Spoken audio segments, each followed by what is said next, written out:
परिचय। क्या तुम जानती हो कि जैविक वर्गीकरण क्या है?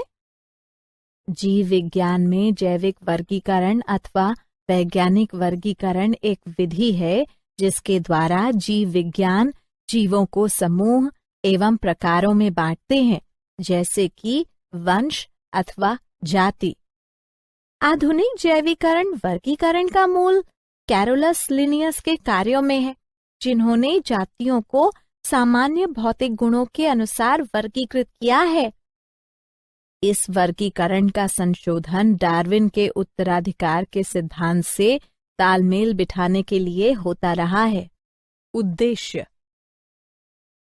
इस पाठ के अंत में आप निम्न करने में सक्षम हो जाएंगे: जैविक वर्गीकरण को परिभाषित करना, वर्गीकरण के इतिहास का अध्ययन करना, विभिन्न जगतों को पहचानना, द्विजगत वर्गीकरण को समझना, तीन जगत वर्गीकरण का अध्ययन करना, चतुर्जगत वर्गीकरण के बारे में जानना, पांच जगत वर्गीकरण के बारे में जानना, छह जगत वर्गीकरण के बारे में समझना, मोनेरा जगत के गुणों को समझना, आद्य बैक्टीरिया की संरचना तथा गुणों का अध्ययन करना, यू बैक्टीरिया की संरचना तथा उनके गुणों का अध्ययन करना। वर्गीकरण का इतिहास। अरस्तु मिस्र के दार्शनिक थे जिन्हें जंतु विज्ञान का जनक कहा जाता है। उन्होंने अपनी पुस्तक हिस्टोरिया एनिमेलिया में जंतुओं को वर्गीकृत किया। अरस्तु के दो मुख्य समूह थे: एनेमा, बिना लाल रक्त वाले जंतु अकशेरुकी, तथा इनेमा, लाल रक्त वाले जंतु कशेरुकी। इनेमा को पुनः ओविपारा तथा विविपारा में बांटा गया। थियोफ्रास्टस ने पादपों को उनके रूप तथा संगठन के आधार पर वर्गीकृत किया। उन्होंने उसे वृक्ष, घास, छोटे घास, जड़ी बूटी के समूह में बांटा। थियोफ्रास्टस ने 480 पादपों को अपनी पुस्तक हिस्टोरिया प्लांटम में नाम दिया तथा वर्णन किया। जॉन रॉय ने पहली बार जंतु प्रजाति पद को प्रस्तुत किया तथा परिभाषित किया।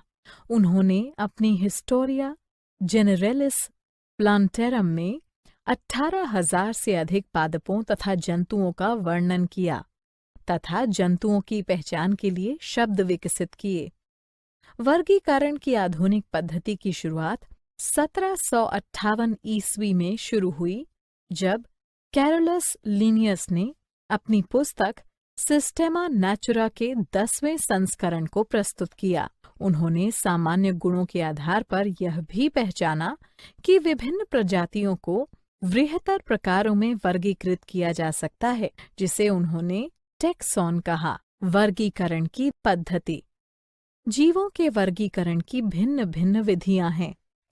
जगत की संख्या के अनुसार वे निम्नलिखित हैं: द्विजगत पद्धति, तीन जगत पद्धति, चार जगत पद्धति, पांच जगत पद्धति, छह जगत पद्धति।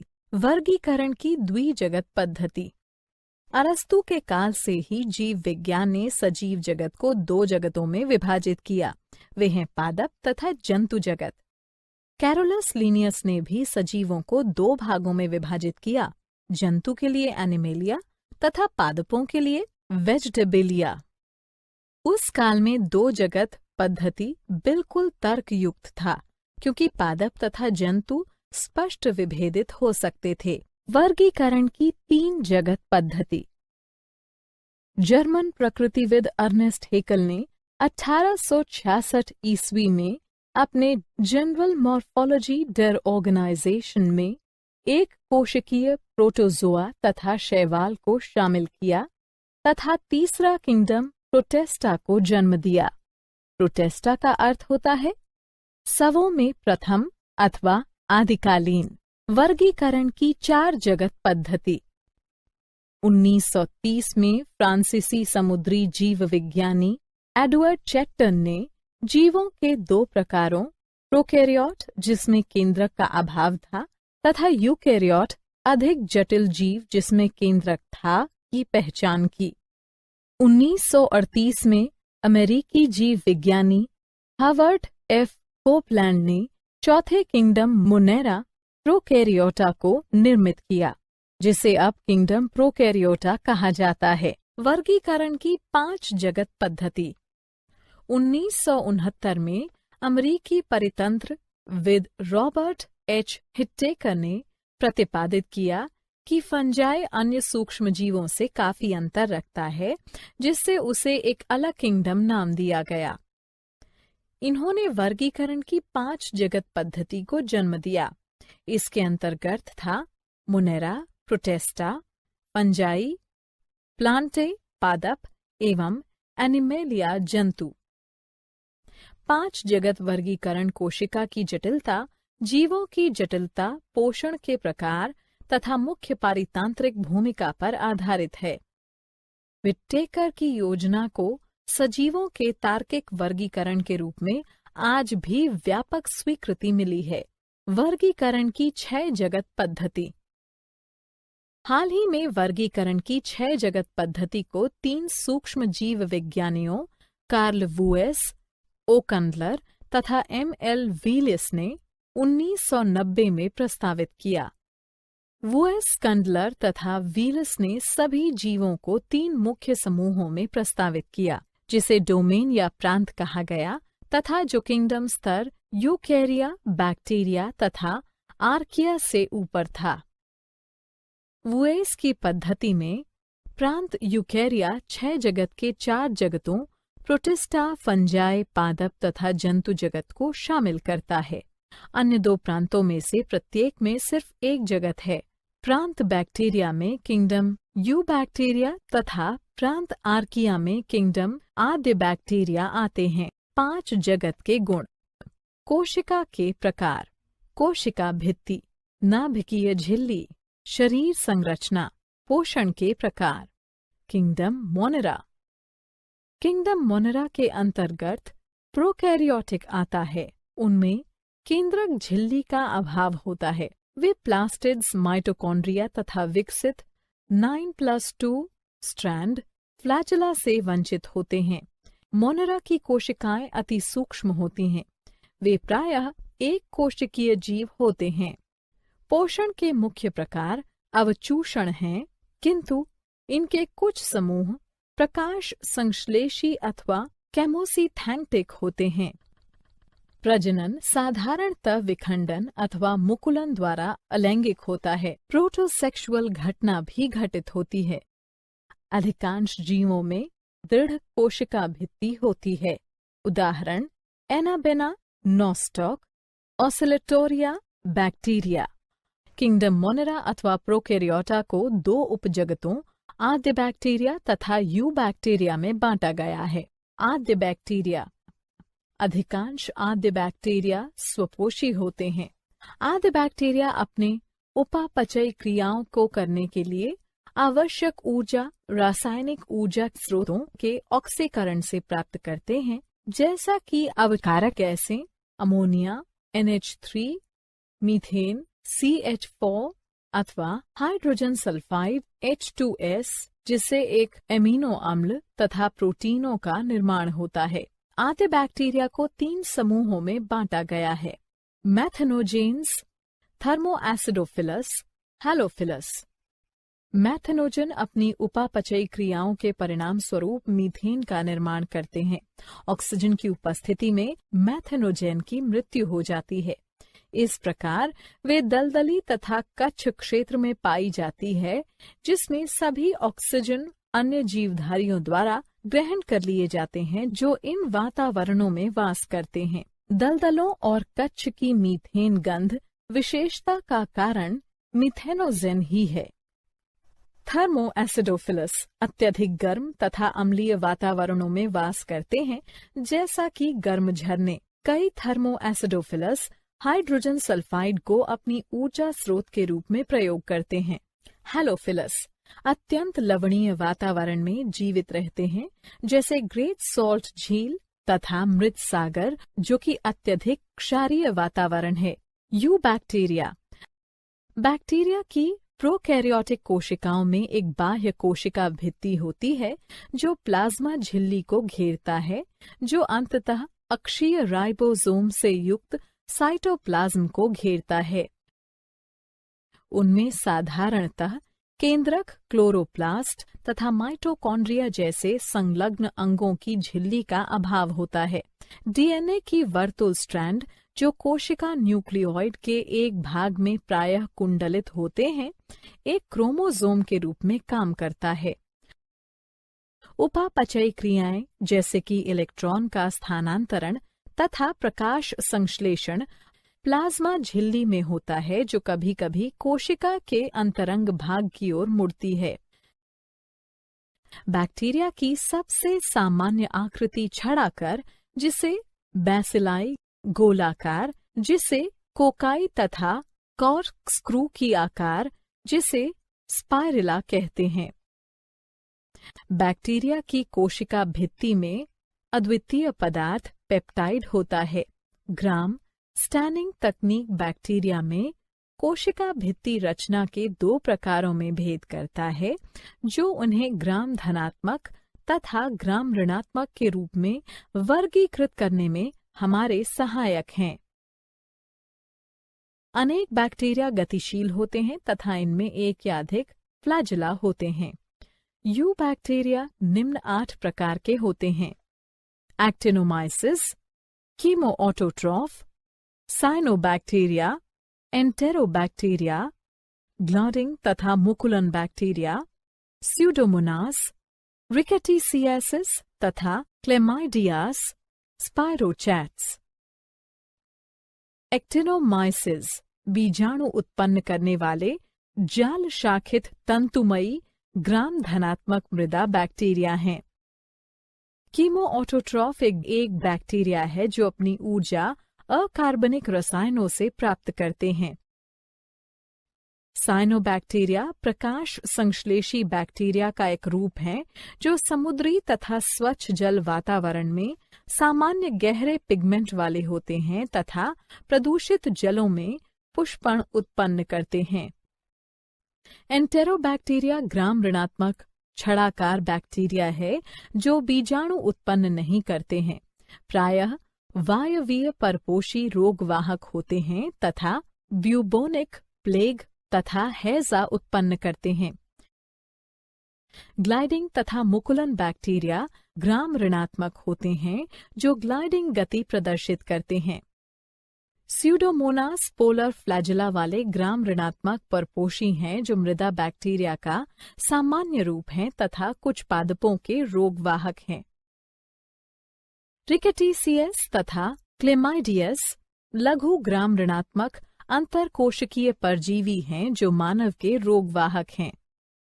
स्पाइरोकीट्स दोनों सिरे पर फ्लैजेला युक्त लंबी कुंडलित कोशिकाएं होती हैं जो जलीय वातावरण में समान होते हैं तथा रोगवाहक होते हैं। क्या आप जानते हैं? क्लासिकल टैक्सोनॉमी मॉर्फोलॉजिकल गुणों पर आधारित है। फाइलोजेनेटिक टैक्सोनॉमी की शुरुआत एंगलर तथा प्रेंटल ने किया था। क्लेडोग्राम क्लेडिसाटिक में एक शाखित डायग्राम है जो उनके व्युत्पन्न गुणों के संबंध में प्रजातियों के बीच संबंध निरूपित करते हैं। कैरोलस लीनियस ने फाइलम तथा प्रोटिस्टा शब्दों को सृजित किया था। लाल डाटा पुस्तक विलुप्त तथा संकटग्रस्त जीवधारियों का रिकॉर्ड रखता है। सारांश: आइए हमने जो कुछ सीखा है उसे संक्षेप में दोहराएं। पादपों तथा जंतुओं का जैविक वर्गीकरण सर्वप्रथम अरस्तु ने सरल मॉर्फोलॉजिकल गुणों के आधार पर प्रतिपादित किया। लीनियस ने सभी जीवधारियों को बाद में 2 जगतों प्लांटा तथा एनिमेलिया में वर्गीकृत किया। टिकटेकर ने एक विस्तृत 5 जगत वर्गीकरण मोनेरा, प्रोटिस्टा, पंजाई, प्लांटा तथा एनिमेलिया प्रस्तावित किया। 5 जगत वर्गीकरण के मुख्य आधार कोशिका संरचना, शरीर संगठन, पोषण की विधि तथा प्रजनन तथा फाइलेजेनेटिक संबंध थे। 5 जगत वर्गीकरण में बैक्टीरिया को मोनेरा किंगडम में शामिल किया गया है।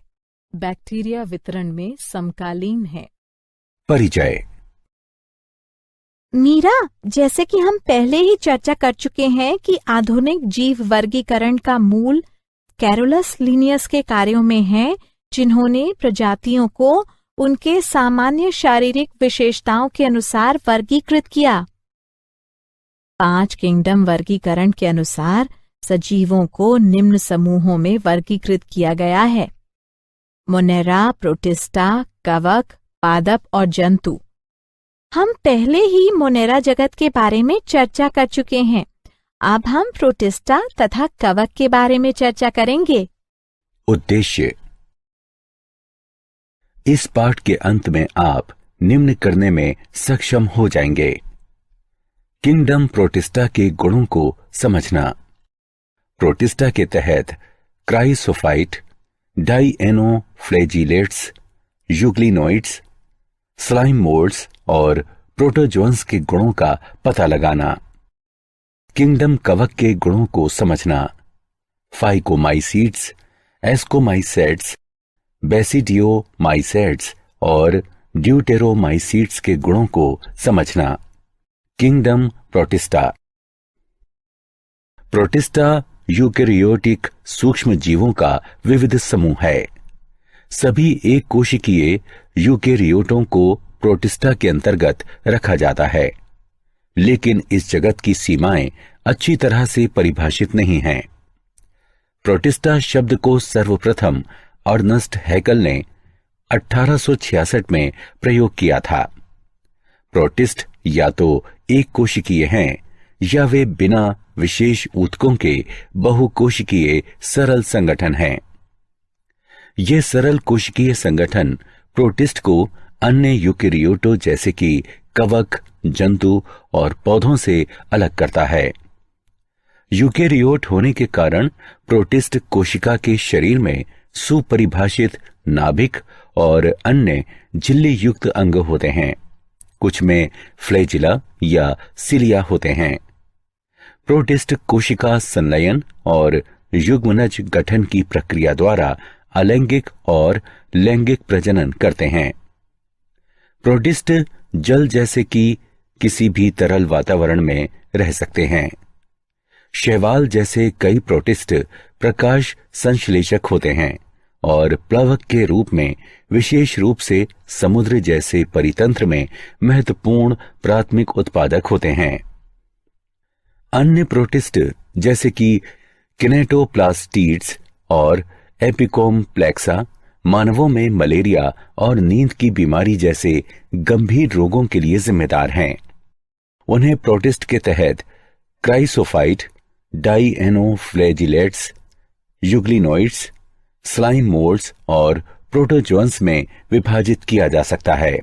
क्राइसोफाइटा। सुनहरा शैवाल या क्राइसोफाइटा एक बड़ा समूह है जो समुद्री वातावरण में और मीठे जल में पाया जाता है। इस समूह में डाइटम और सुनहरा शैवाल यानी डेस्मेट्स आता है। वे सूक्ष्म होते हैं और जल धाराओं यानी प्लैंक्टन में निष्क्रिय रूप से तैरते रहते हैं। डाइटम महासागरों में प्रमुख उत्पादक है। उनमें से अधिकांश प्रकाश संश्लेषक होते हैं।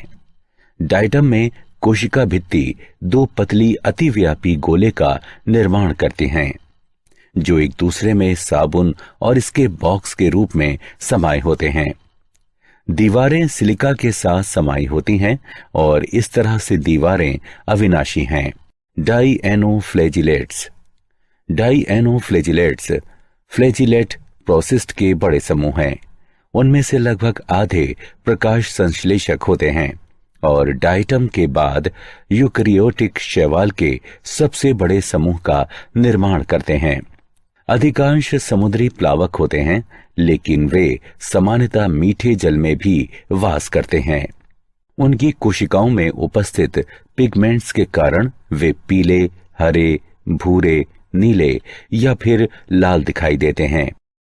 कोशिका भित्ति के बाहरी सतह पर कठोर सेलुलोज की प्लेट होती है।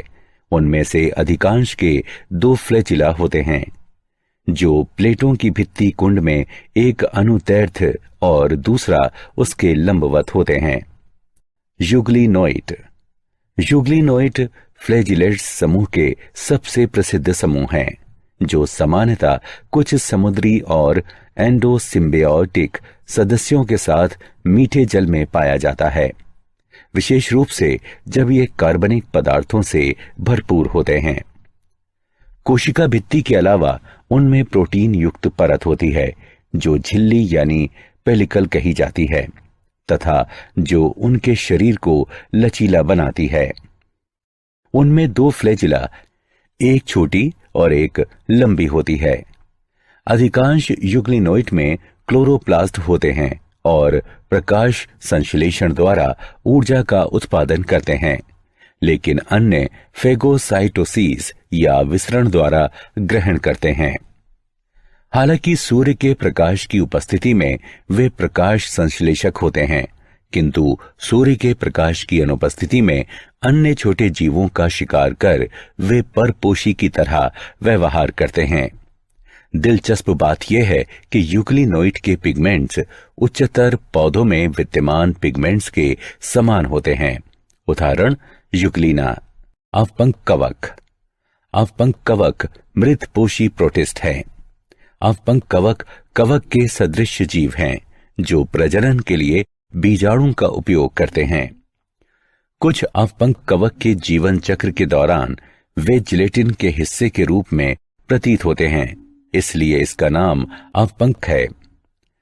अवपंक कवक सारी दुनिया में पाए जाते हैं और वैसे सूक्ष्म जीवों का भक्षण करते हैं जो मृत पादपों में निवास करते हैं। आमतौर पर ऐसे जीव मिट्टी, लॉन और सामान्यतः पर्णपाती वनों में पाए जाते हैं। उष्ण कटिबंधीय क्षेत्रों में वे भी पुष्पण, फल पर और वायवीय स्थितियों में सामान्य हो जाते हैं।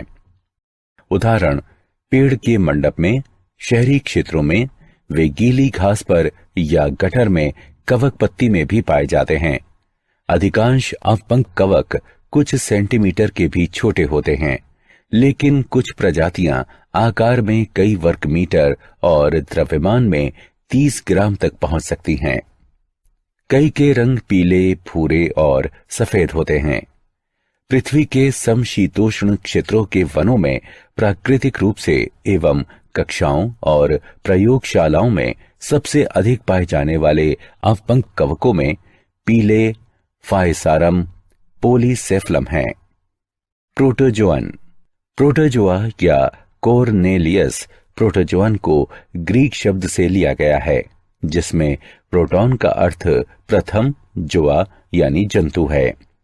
इसका एक वचन प्रोटोजून है। ये सूक्ष्म जीव होते हैं जिसे एक कोशिकीय यूकेरियोट्स के रूप में वर्गीकृत किया जाता है। सभी प्रोटोजोआ परपोषी होते हैं और शिकारियों या परजीवी के रूप में वास करते हैं। उन्हें जंतुओं का पुरातन संबंधी माना जाता है। प्रोटोजोआ के 4 मुख्य समूह हैं: अमीबीय, समुद्री, कशाभी और पक्षमाभी। अमीबीय प्रोटोजोआ स्वच्छ जल, समुद्री जल या नम मिट्टी में रहते हैं। वे अमीबा की तरह सूडोपेडिया यानी नकली पैर को बाहर निकालकर गति करते हैं तथा अपना शिकार पकड़ते हैं। समुद्री प्रोटोजोआ के बाह्य कवच सिलिका से निर्मित होते हैं। उनमें से कुछ जैसे कि एंट अमीबी परजीवी होते हैं। कशाभी प्रोटोजोआ या तो मुक्त रहते हैं या परजीवी होते हैं। उनमें कशाभ होता है। परजीवी प्रोटोजोआ निद्रालु रोग उत्पन्न करते हैं। उदाहरण ट्राइपैनोसोमा। पक्षमाभी प्रोटोजोआ जलीय तथा अत्यंत सक्रिय गति करने वाले जीव होते हैं, क्योंकि उनमें हजारों पक्षमाभ उपस्थित होते हैं। उनमें एक गुहा यानी गलेट होती है जो कोशिका की सतह के बाहर खुलती है। पक्षमाभों की लयबद्ध गति के कारण भोजन से युक्त जल गलेट के अंदर चला जाता है। उदाहरण पैरामीशियम। स्पोरोजोआ इस समूह में विविध जीव आते हैं जिनके जीवन चक्र में संक्रामक बीजाणु जैसी अवस्था होती है। इनमें सबसे कुख्यात प्लाज्मोडियम यानी मलेरिया परजीवी है, जिसका मानव की आबादी पर बुरा आघात पड़ता है। कवक, फंजाई जगत। ये बहुकोशिकीय तथा परपोषी घटकों का जगत है। उदाहरण यीस्ट, म्यूकर, अगेरिकस इत्यादि। कवक मृदा, वायु, जल तथा पादपों एवं जंतुओं में परजीवी के रूप में उपस्थित होते हैं। ये हरित कवक विहीन अंग होते हैं। उनका शरीर तंतुमयी होता है। कवक एक कोशिकीय जीव है जिसका उपयोग ब्रेड तथा बियर बनाने में किया जाता है। उदाहरण यीस्ट। ये परपोषी हो सकते हैं जो मृतजीवी या परजीवी हो सकते हैं। फंजाई की कोशिका भित्ति में काइटन तथा पॉलीसेकेराइड होते हैं। ये बीजाणु उत्पन्न करने वाले पर्णहरित विहीन अंग होते हैं, जैसे माइल्यूट, Rhizopus, Mucor, bracket fungi, morel तथा मशरूम। कुछ कवक रोग उत्पन्न करते हैं, जैसे पक्सीनिया द्वारा उत्पन्न रस्ट तथा स्मस्ट रोग उस्टिलागो द्वारा उत्पन्न होते हैं। पेनिसिलियम से प्रतिजैविक यानी एंटीबायोटिक बनाए जाते हैं। कवक लाइकेन में शैवाल के साथ सहजीवी संबंध बनाता है। फंजाई में लैंगिक जनन, कायिक खंडन, विखंडन, मुकुलन, निषक्तांड, ओस्पोरा, युग्माणु, एंस्कस बीजाणु तथा बेसिडियम बीजाणु इत्यादि द्वारा होता है। बीजाणु उत्पन्न करने वाले अंग फलनकाय अंग कहलाते हैं। फंजाई 4 प्रकार के होते हैं: फाइकोमाइसिटीज, एस्कोमाइसिटीज, बेसिडियोमाइसिटीज तथा ड्यूटिरोमाइसिटीज। फाइकोमाइसिटीज। फाइकोमाइसिटीज जलीय आवासों, नम और सीलन वाले स्थानों में सड़ी गली लकड़ियों पर अथवा पादपों पर अविकल्पी परजीवी के रूप में पाए जाते हैं। माइसीलियम अपटीय एवं कोइनोसाइटिक होता है। कुछ सामान्य उदाहरण म्यूकर, राइजोपस तथा अल्बुको है। एस्कोमाइसिटीज। एस्कोमाइकोटा फंजाई जगत का एक विभाजन या संघ है तथा डिकारिया उपजगत है। इसके सदस्यों को सामान्यतः थैली फंजाई भी कहते हैं। 64,000 प्रजातियों से अधिक के साथ फंजाई सबसे बड़ा संघ है। इस फंगल समूह की परिभाषित विशेषता एस्कस है, जिसे ग्रीक शब्द यानी एस्कोस से लिया गया है, जिसका अर्थ थैला अथवा वाइन स्किन है, जो एक सूक्ष्म लैंगिक संरचना है जिसमें गतिहीन बीजाणु, जिसे एस्कोस्पोर कहते हैं, का निर्माण होता है। वे मृतजीवी, अपघटक, परजीवी अथवा शमलरागी यानी गोबर पर उगने वाले होते हैं। माइसीलिया शाखित एवं पटीय होते हैं। एस्कोमाइसिटीज औषधीय महत्व के यौगिकों जैसे कि प्रतिजैवी एवं रोटी बनाने, अल्कोहलिक पेय तथा पनीर के स्रोत के रूप में मनुष्य के लिए आवश्यक है, किंतु मानव तथा पादपों के रोगवाहक होते हैं। बेसिडियोमाइसिटीज। बेसिडियोमाइकोटा, जो फंजाई जगत के अंतर्गत एस्कोमाइकोटा के साथ डिकारिया उपजगत, जो उच्चतर फंजाई कहलाता है, 2 वृत्त संघों में से एक है। बेसिडियोमाइकोटा के अंतर्गत mushroom, puffball, stick horn, bracket fungi, अन्य polypore, jelly fungi, boletes, chanterelles, earthstars, smut, bunts, rust, दाप्रण यीस्ट तथा मानव रोगवाहक यीस्ट क्रिप्टोकोकस आते हैं। वे परजीवी के रूप में मृदा में, लट्ठे में तथा पेड़ के ठूंठ पर तथा जीवित पेड़ों पर उगते हैं। उदाहरण रस्ट तथा स्मट। माइसिलियम शाखित एवं पटीय होते हैं। बेसिडियोमाइकोटा तंतुमयी फंजाई है, जो यीस्ट का निर्माण करने वाले फंजाई को छोड़कर बाकी सभी हाइपा से निर्मित होते हैं। बेसिडियोपोर बेसिडियम यानी बहुवचन बेसिडिया। इन पर बाह्यता उत्पन्न होते हैं। बेसिडिया फल वाले पौधे के शरीर में व्यवस्थित होते हैं, जिसे बेसिडियोकार्प्स कहते हैं। इसके कुछ सामान्य सदस्य अगेरिकस यानी मशरूम, उस्टिलागो यानी स्मट तथा पक्सीनिया यानी रस्ट फंजाई हैं। डेटेरोमाइसिटीज। ड्यूटेरोमाइकोटा द्वितीय फंजाई के लिए ग्रीक शब्द। इसको कभी किंगडम फंजाई का औपचारिक संघ समझा जाता था। इसकी लगभग 25,000 प्रजातियां हैं, जिसका वर्गीकरण ड्यूटेरोमाइकोटा में किया जाता है।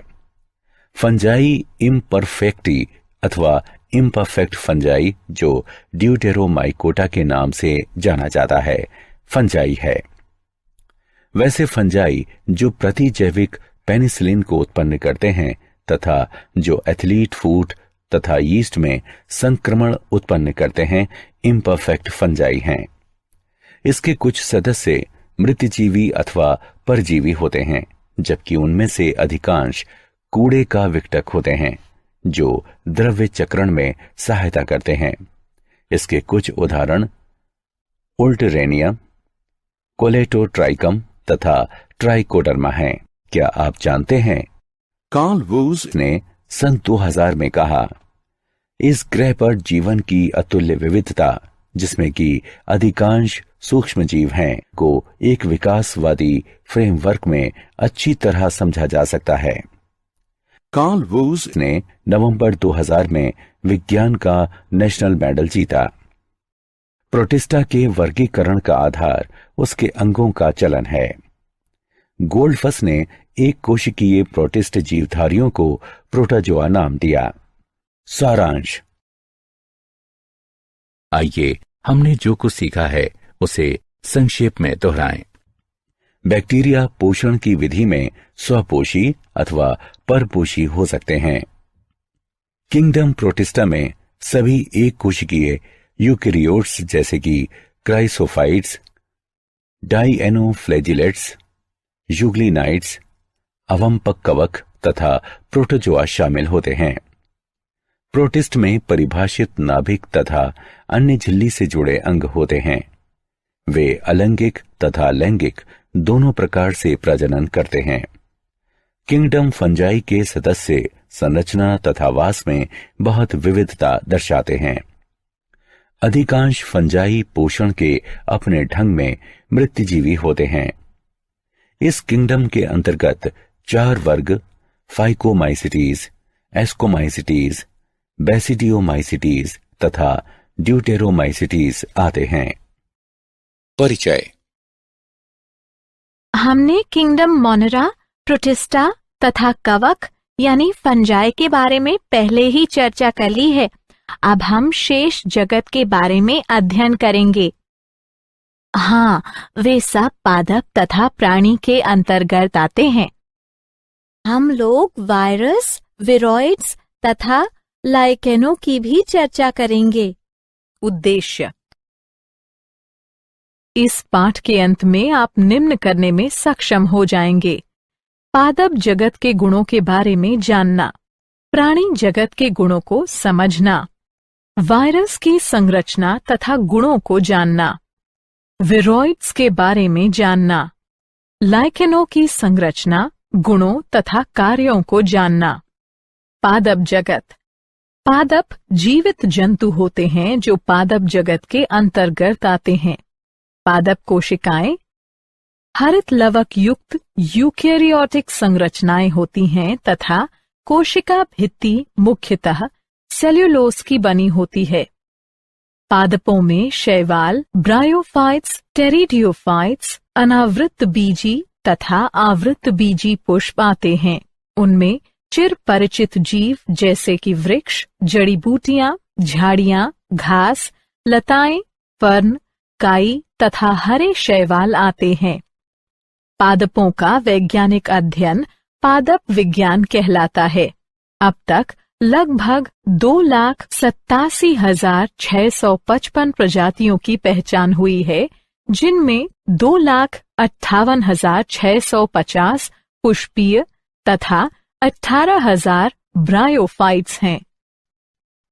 हरे पादप, जो कभी कभी विरिडी प्लांटा कहलाते हैं, अपनी ऊर्जा का अधिकांश भाग सूर्य के प्रकाश से प्रकाश संश्लेषण प्रक्रिया द्वारा प्राप्त करते हैं। कुछ पादप आंशिक रूप से परपोषी होते हैं, जैसे कि कीटभक्षी पादप अथवा परजीवी। ब्लैडरवर्ट तथा वीनस फ्लाईट्रैप कीटभक्षी तथा कस्क्यूटा परजीवी पौधे का उदाहरण है।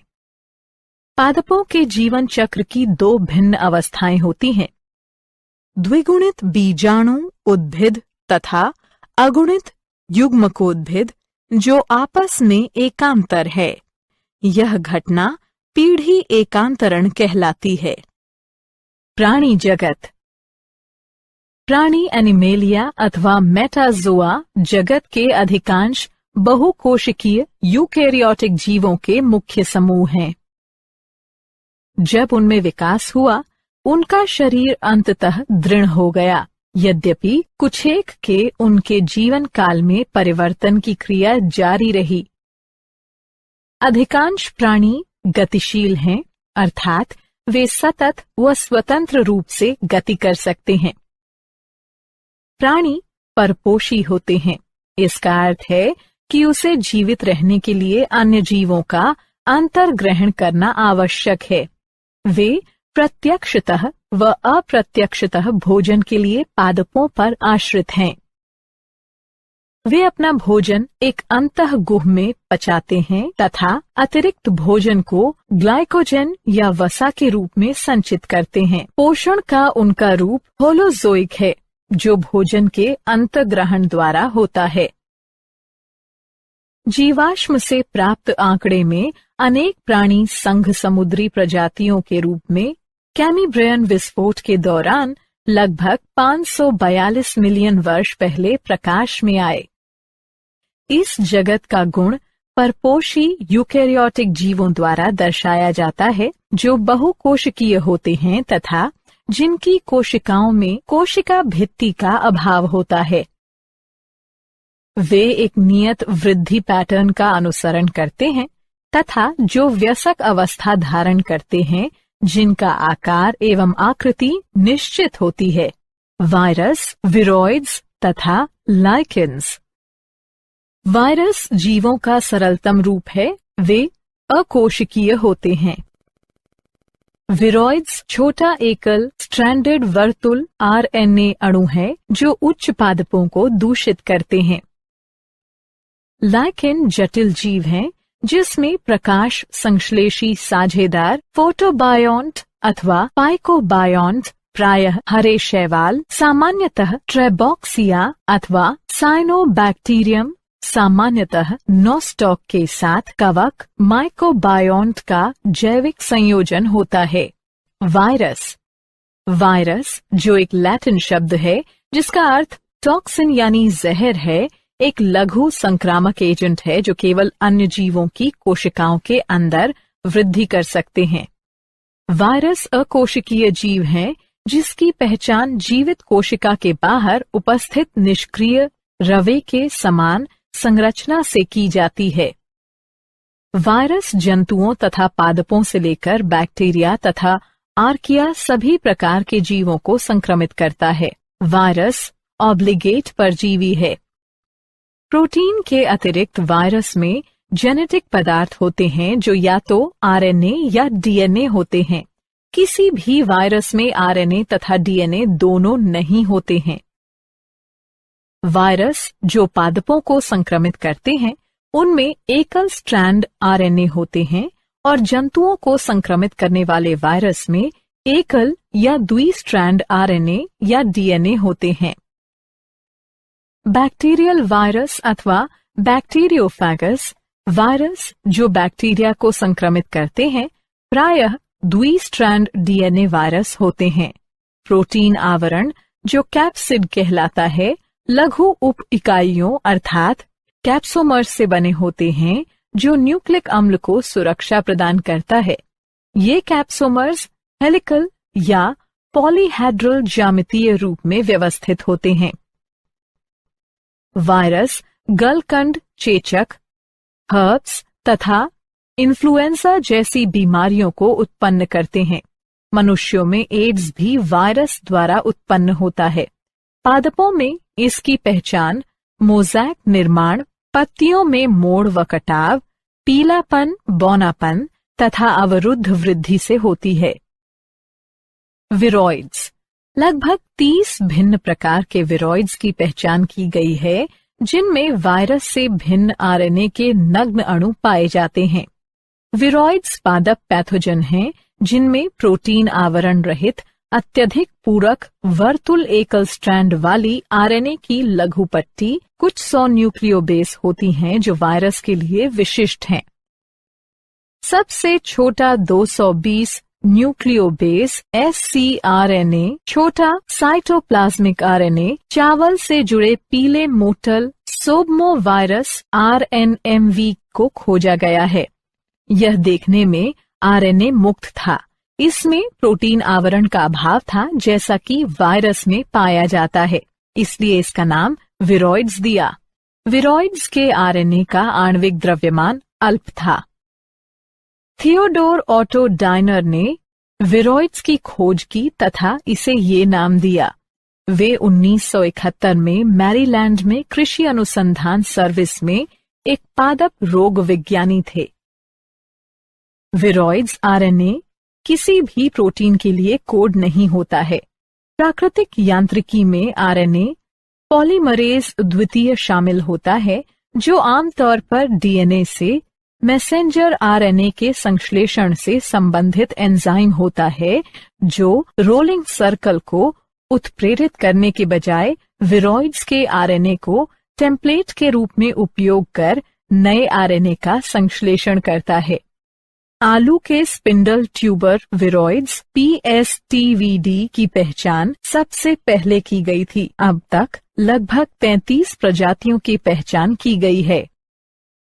लाइकेन। लाइकेन पृथ्वी पर अत्यंत दुर्गम वातावरण, आर्कटिक टुंड्रा, गर्म रेगिस्तान, चट्टानी तटों और विषाक्त लावा ढेर पर वर्षा वनों और शीतोष्ण जंगलों में दीवारों तथा गुफाओं एवं मैसिक निवास में खुली मृदा की सतह जैसे कि कोलेमा के साथ साथ नंगी चट्टान पर पत्तियों तथा शाखाओं पर एपीफाइट्स के रूप में उपस्थित होते हैं। लाइकेन 3 प्रकार के होते हैं: प्रस्टोस, प्रटिकोस, पोलियोस। लाइकेन जटिल जीव हैं, जिसमें किसी प्रकाश संश्लेषी साझेदार फोटोबायोन्ट या फाइकोबायोन्ट, प्रायः हरे शैवाल, थ्रेबॉक्सिया या साइनोबैक्टीरियम नेस्टॉक के साथ कवक माइकोबायोन्ट का सहजीवी संबंध होता है। लाइकेन बड़े पैमाने पर मिलते हैं और लंबे समय तक जीवित रहते हैं। कई प्रजातियों को पर्यावरण अशांति से भी खतरा होता है तथा वायु प्रदूषण, ओजोन रिक्तीकरण और धातु संदूषण के प्रभाव का आंकलन करने में वैज्ञानिकों के लिए उपयोगी हो सकता है। लाइकेन का इस्तेमाल पारंपरिक दवाओं के अतिरिक्त रंजक और इत्र बनाने में भी किया जाता है। शैवाल कवक के लिए भोजन तैयार करते हैं और कवक अपने साझेदार के लिए आश्रय प्रदान करते हैं तथा खनिज और पोषक तत्वों और पानी अवशोषित करते हैं। लाइकेन का सहयोग इतनी निकटता से होता है कि जब उसे प्रकृति में देखा जाता है तो कल्पना करना भी मुश्किल होता है कि वे दोनों 2 अलग अलग जीव हैं। लाइकेन बहुत अच्छा प्रदूषण संकेतक हैं। वे प्रदूषित क्षेत्रों में नहीं उगते हैं। क्या आप जानते हैं? पाश्चर द्वारा वायरस नाम दिया गया था। DJ इवानोस्की 1892 में कुछ रोगाणुओं को तंबाकू के मोज़ैक रोग के कारक के रूप में मान्यता दी। सारांश: आइए हमने जो कुछ सीखा है उसे संक्षेप में दोहराएं। पादपों में सभी यूकेरियोटिक क्लोरोफिल युक्त जीव शामिल होते हैं। इस समूह में शैवाल, ब्रायोफाइट्स, टेरिडोफाइट, जिम्नोस्पर्म और आवृत्त बीजी वनस्पति शामिल होते हैं। पौधों का जीवन चक्र पीढ़ी एकांतरण, युग्मकोद्भिद तथा बीजाणु उद्भिद पीढ़ियों को दर्शाते हैं।